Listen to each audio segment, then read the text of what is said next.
Revelations 13:9. If any man have an ear, let him hear. He that leadeth into captivity shall go into captivity. He that killeth with the sword must be killed with the sword. Here's the patience and the faith of the saints. First and foremost, I want to give all praise, honor, and glory unto Yahweh, Bahashem, Yahweh Shai, Bahashem, Rakakadash. Double honors to the head apostles and the elders of Great Millstone who taught me this truth. Much respect to the brothers out here laboring in his work, and also to the believers. To you I say, Shalom. So I want to take the time out to get on these heathens, alright? The rest of these heathens. You know, we get on Esau a lot, so-called white man, because he's the first fruits.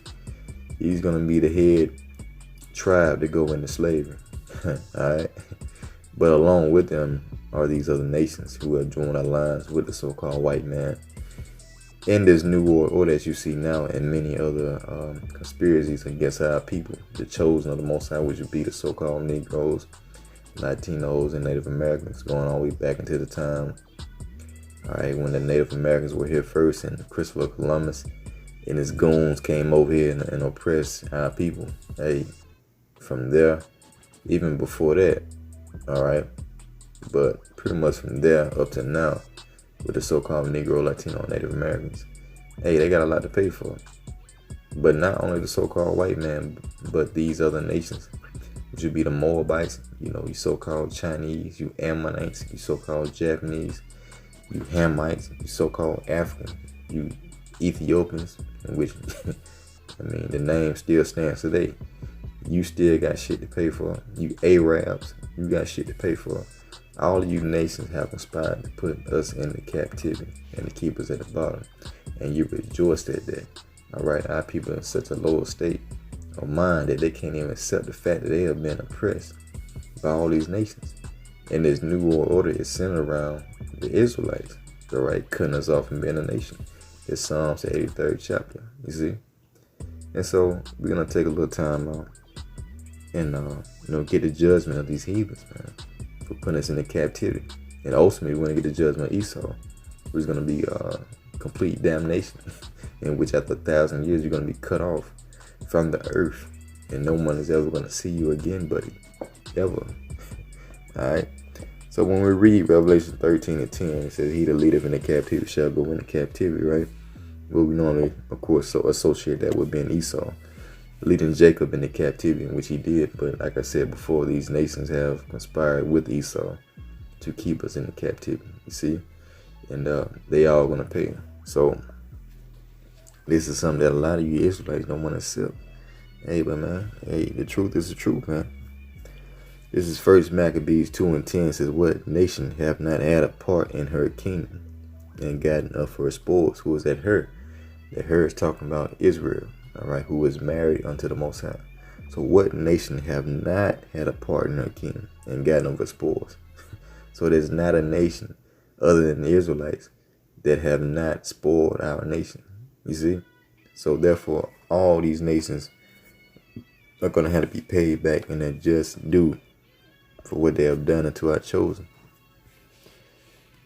This is Micah 4:10. It says, be in pain, it's talking about the nation of Israel, and labor to bring forth. Remember, Israel is married unto the Most High, and Israel is getting ready to give birth unto the sons of God, okay? It says, be in pain and labor to bring forth, O daughter of Zion, like a woman in travail. For now shalt thou go forth out of the city, out of Jerusalem, and thou shalt dwell in the field, which is the world, and thou shalt go even to Babylon, which is America. There shalt thou be delivered. There the Lord Yahweh shall redeem thee from the hand of thine enemies. Right? From the hand of thine enemies, which are who? All these other nations. It says, now also many nations are gathered against thee, that say, let her be defiled, and let not our eye look upon Zion. We're talking about the head of these nations that understand that we are the Israelites, and they are in bed with Esau, the so-called white man, all right, to destroy us, you see? And so these people that sit in their kingdoms, man, they looking at us like we just ain't shit, and which we ain't shit right now. We've been abased, all right? Meanwhile, they sitting on their throne in secrecy, plotting against our people. And our people can't see it, but luckily, I wouldn't say luckily, I would say blessed, all right, are we, the remnant, whom the Lord Yahweh Bashmal Shai has opened their eyes to see and to understand, okay? Only a remnant is going to see this. So from there, let's go to the book of Lamentations. Lamentations 2:14. It says that prophets have seen vain and foolish things for thee. This goes according to your leaders like Farrakhan, all right, Al Sharpton, Martin Luther King, your rappers, your entertainers, all these people are leaders unto our nation. That's why the so-called white man sets up these figures, these idols in the form of our people to lead us astray. See, it's a strategic move behind it, all right, to keep us further in derision. But our people don't understand that. It says, and they have not discovered thine iniquity. Let me read it again. Thy prophets have seen vain and foolish things for thee, and they have not discovered thine iniquity. You don't know what you're saying against the Most High. That's why you're in captivity. To turn away thy captivity, see, but have seen for thee false burdens and causes of banishment. All that pass by clap their hands at thee. They hiss and wag their head at the daughter of Jerusalem, saying it's just a city that men call the perfection of beauty, the joy of the whole earth. Hold on now.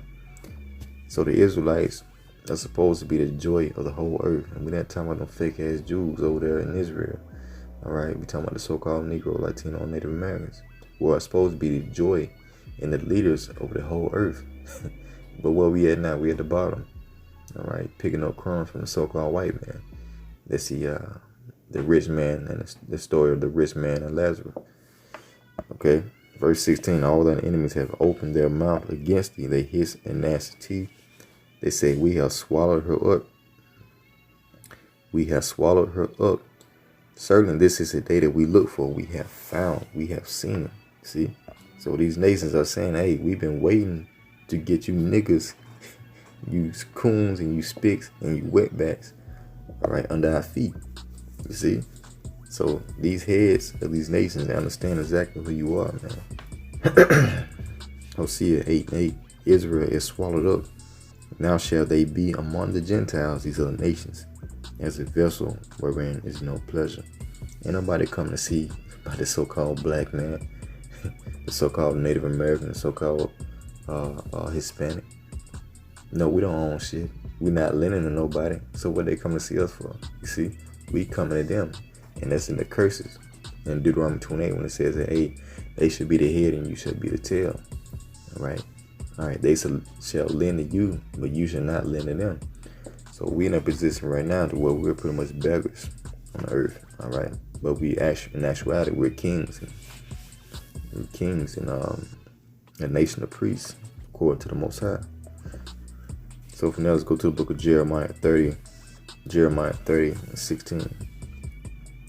It says, therefore all they that devour thee shall be devoured, and all thine adversaries, every one of them, shall go into captivity. And they that spoil thee shall be for a spoil, and all they that prey upon thee will I give for a prey. So all these nations are devouring our nation, in which Israel is a scattered sheep. So when you scatter a flock of sheep into the wilderness, all right, they're going to get devoured by wolves and lions, and that's what's happening. We are nothing more than lost sheep in the wilderness, which is the world, and mainly Babylon the Great. And we have lost our way. And the lions and the wolves, and the tigers and bears have pretty much gnashed their teeth upon us and devoured us. So that's what that's going into. But it's going to come a time in which we're going to be the ones that's going to be devouring these nations. You see? Verse 17 says, for I will restore health unto thee, and I will heal thee of thy wounds, said the Lord Yahweh Bashim Shah, because they called thee an outcast, saying, this is Zion, whom no man seeketh after. Nobody's coming for Jacob, the Israelites. You see? That's when our Redeemer comes. That's when Yahweh Shah is going to come into play to reverse that curse. Micah 5:9 says, thine hand shall be lifted up upon thine adversaries. Thine hand shall be lifted up upon thine adversaries, and all thine enemies shall be cut off.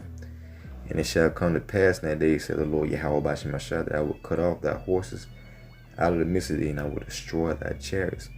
And I will cut off the cities of thy land, and throw down all thy strongholds. And I will cut off witchcrafts out of thine hand, and thou shalt have no more soothsayers. Thy graven images also would I cut off, and thy standing images out of the midst of thee, and thou shalt no more worship the work of thine hands. And I will pluck up thy groves out of the midst of thee, so will I destroy thy cities. And I will execute vengeance and anger and fury upon the heathen, such as they have not heard, you see. So the Lord got a lot of anger built up for these damn heathen, man, right? Because we've been downtrodden as a people. And also for the time that they did them back in Rome, right? And he's mainly coming for these Edomites. Isaiah 66:15 says, well, for behold, the Lord Yahweh Bashimashah will come with fire, and with his chariots like a whirlwind. It's talking about these so-called spaceships, to rend his anger with fury and his rebuke with the flames of fire. For by fire and by his sword will the Lord plead with all flesh, and the slain of the Lord shall be many. And the slain of the Lord shall be many. You see? So the Lord is coming back to get vengeance on these heathen, man. And he's going to put them back on his feet, upon our feet. Jeremiah 25:31, it says, a noise shall come even to the ends of the earth, for the Lord have a controversy with the nations. He will plead with all flesh. He will give them that are wicked to the sword, said the Lord. And it's talking about you wicked Israelites don't want to repent. He's going to give you over to the sword. Thus said the Lord Yahweh Bashimashah of hosts, behold, evil shall go forth from nation to nation, and a great whirlwind shall be raised up from the coast of the earth. And the slain of the Lord Yahweh Bashimashah shall be at that day from one end of the earth even unto the other end of the earth. They shall not be lamented, neither gather nor buried. They shall be dung upon the ground. Alright, that's a lot of dead bodies. See? Now let's go to Revelation. Revelations 19:15. It says, and out of his mouth goeth a sharp sword. And that mouth is talking about, alright, when it's his spaceship opens up and that laser beam comes out, alright, that's that sharp sword. And out of his mouth goeth a sharp sword, and with it he shall smite the nations, and he shall rule them with a rod of iron. He shall rule them with a rod of iron, that's slavery. And he tread the winepress of the fierceness of the wrath of the almighty power. And he have on his vesture and on his thigh name written, King of Kings and Lord of Lords. So you see, the Lord's going to smite these nations. Everyone that came up against Jerusalem, the Israelites, even 2/3 of our own people is going to give over to the sword, man. So these nations are going to be put back into subjection under Yahushua and the 144,000, all right, in the kingdom. And this is the kingdom of the Israelites. So let's get Revelations 20:4. And this is going into pretty much Judgment Day. And after Judgment Day is going to be, alright, pretty much the elect getting the victory over this beast. Revelation 24, and I saw thrones, and they that sat upon them, and judgment was given unto them. And I saw the souls of them that were beheaded for the witness of Yahushua. This is New World Order, alright, being a witness for Yahushua with his testimony of prophecy. And for the word of Yahweh, which had not worshipped the beast, neither his image, neither had received his mark upon their foreheads or in their hands. Alright, that's their offered microchip. It says, and they lived and reigned with Hamashiach 1,000 years. So even if you had to die for his testimony, you're going to live and reign with Hamashiach for 1,000 years, you see? And that's why it's important for you to keep pushing and not fear death, because the Lord's going to raise you back up. All right. So it says, and they lived and reigned with Hamashiach 1,000 years. All right, we're going to beat them over the head with a rod of iron, and we're going to force the laws of the Most High upon them. All right, they're going to be forced to keep the laws, and if they don't, then they're going to get punished. Simple as that, you see. And so during that 1,000-year period, all right, after 1,000 years, these other nations, you know, they're going to learn some righteousness. They're going to get right eventually. And they're going to be able to go back into their rightful lands, all right? We're going to get them their lands back, and they're going to keep the laws there. But for Esau, for what he has done, talking about the so-called white man, He's going to be exterminated. So when you go to Isaiah 14, let's see, Isaiah 14 and 16, and this is talking according to these other nations. When they look at Esau and the kingdom, it says, they that see thee shall narrowly look upon thee and consider thee, saying, is this the man that made the earth to tremble, that did shake kingdoms, that made the world as a wilderness, and destroyed the cities thereof? That's what he's doing now. That opened not the house of his prisoners. It says, all the kings of the nations, look, all the kings of the nations, even all of them, lie in glory, everyone in his own house. This is after 1,000 years, all right? Let's go back to Revelation 20 real quick. Revelation 20 and 5. But the rest of the dead, which are the other nations, live not again until 1,000 years were finished. All right, this is the first resurrection, meaning that these nations are not going to learn righteousness fully until 1,000 years are up. And they're going to be pretty much seasoned at that point to go into their own lands and to keep the laws of the Most High. All right. Because in this kingdom, we follow the laws of Esau, pretty much. Everyone's following the laws of Esau. But in the kingdom, everyone's going to follow the laws of Yahweh Bashim Shai.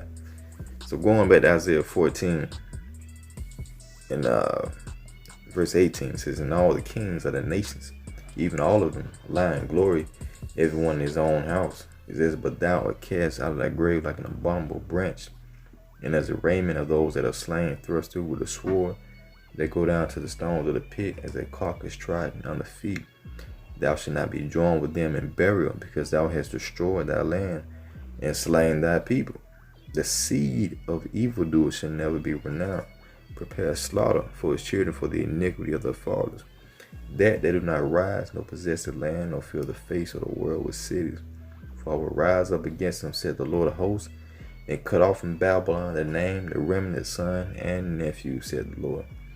Because your nation starts by, all right, the male child. So the Lord's going to cut off all the male counterparts of Esau. All right. And after that, they're going to be rounded up and they're going to be burnt. And that's where Obadiah 1 and 18 comes to play. You know, it's Obadiah 1 and 18. It says, in the house of Jacob shall be a fire, and the house of Joseph a flame, and the house of Esau for stubble. We're going to light theirs on fire, as he's going to say. It says, and they shall kindle in them and devour them, and there shall not be any remaining of the house of Esau, for the Lord has spoken. We're going to set these niggas on fire, man. They're going to be rounded up in a big ass ball. A big ass, matter of fact, let's get this. Ecclesiastes 21 and 9. Alright, this is what we're going to do to them. It says, the congregation of the wicked is like tow wrapped together, and the end of them is a flame of fire to destroy them.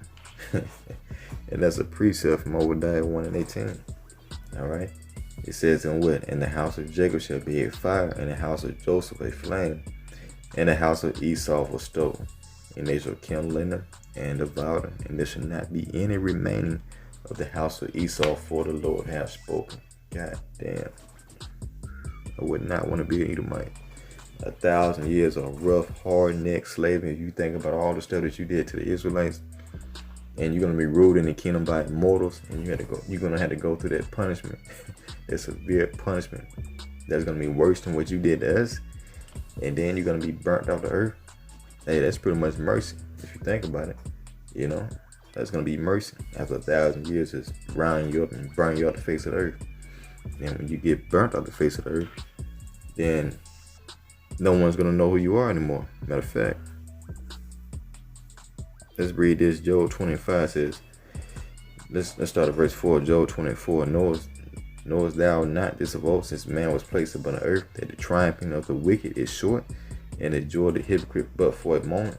It says, though his excellency mount up to the heavens, and his head reach up to the clouds, yet he shall pass forever like his own dung, like his own shit.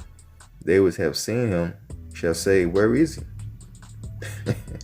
He shall fly away as a dream, and shall not be found. Yet he shall be chased away as a vision of the night. The eye also which saw him shall see him no more, neither shall his place any more behold him. You see? So this man is going to be completely wiped off the earth after 1,000 years. They're going to be bundled up. All right? They're going to be wrapped up like tow and we're going to set them on fire. The northern and the southern tribe, because we're going to have superpowers in the kingdom. All right, we're going to set their asses on fire. It's going to be the biggest bonfire ever known to mankind. All right. My cap law right here. Psalms 96 and 10. Say among the heathen that the Lord Yahweh shall reign. The word also shall be established, that it shall not be moved. He shall judge the people righteously. Let the heavens rejoice, and let the earth be glad. Let the sea roar and the fullness thereof. Let the field be joyful, and all that is therein. Then shall all the trees of wood rejoice before the Lord. For he cometh to judge the earth. He shall judge the world with righteousness, and the people with his truth. And that's our Lord Yahweh Shai, whom Yahweh is sending back, the beloved Son of the Father, to wreak havoc on the entire planet of the earth, to redeem his elect, and to issue punishment upon these heathen, and to put them back into slavery. So yeah, that's the righteousness of the Most High. All right, as you do, you're going to receive it back. He that leadeth in the captivity shall go into captivity. Not only Esau, but these other nations. And Esau's going to be terminated for 1,000 years. All right. So with that, hey, Lord willing, it was edifying. Till next time I say, Shalom.